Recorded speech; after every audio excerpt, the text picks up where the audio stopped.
This video will guide you in the installation of your new Simplyput two-way pull-out waste bin. For this project, you'll need a drill and a tape measure. First, make sure all the parts you need are included in the package.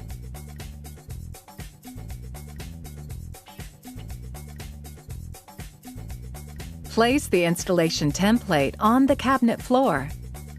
Position the template with the wide installation or the narrow installation side up, depending on the orientation you want for your waste bin.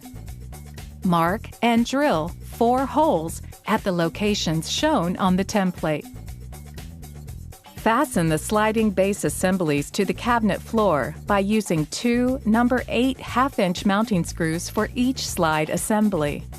Fully extend the slides out of the cabinet and then install a cage mounting clip bottom onto each slide using 2 number 6 3/8 cage mounting screws.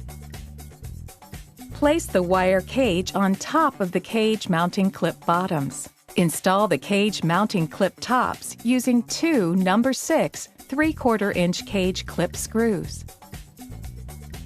Finally, insert the bin, slide, and close.